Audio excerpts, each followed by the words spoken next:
Now till here we saw that the magnet was moving to and fro. Okay?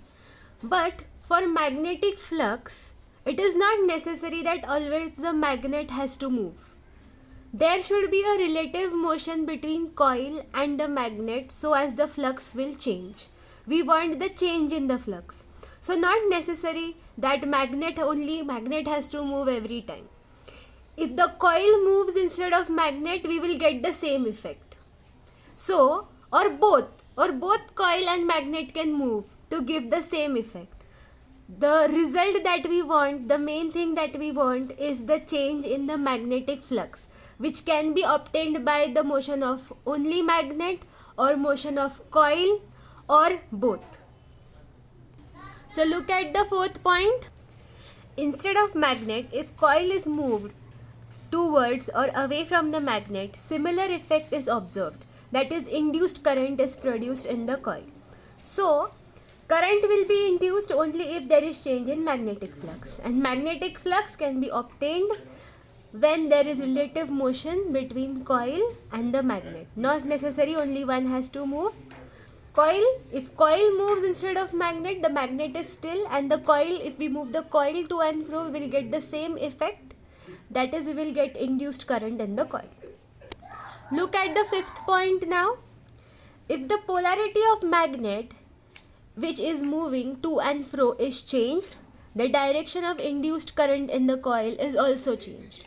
Means that initially we were taking the north pole towards the coil.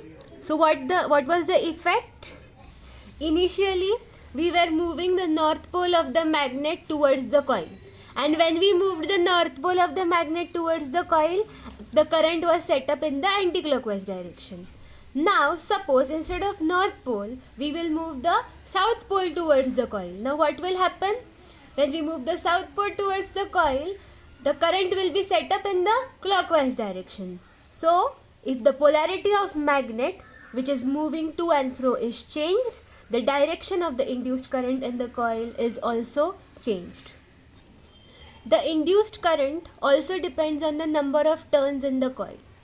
So, as the number of turns in the coil increases, the current is going to increase. More the number of turns in the coil, more will be the induced current in the coil. And the last point, the induced current exists as long as there is relative motion between coil and magnet.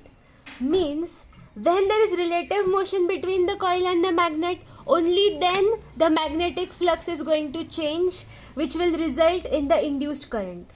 But if there is no relative motion between the coil and the magnet, the flux associated with the coil is not going to change. And when the flux associated with the coil is not changing, no current will be set up in the coil. That is a very, very important point. Means that if there is coil which is attached to a galvanometer, there is a bar magnet, magnetic field is also present, but if the field is stagnant and it is not changing, what will happen? The flux is not going to change, and if there is no change in the flux, no current is going to be set up in your coil.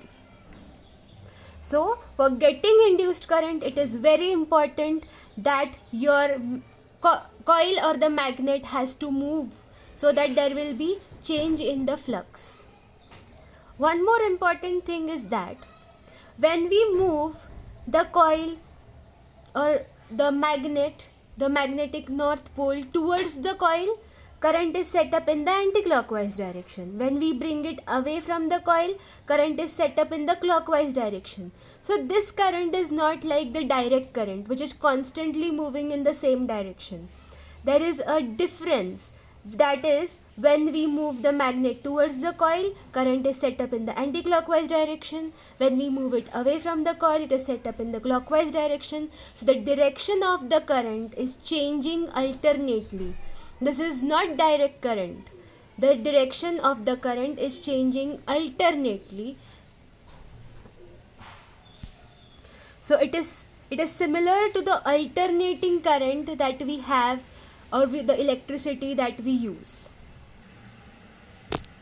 After this, we are going to see the laws which were given by Faraday based on this experiment.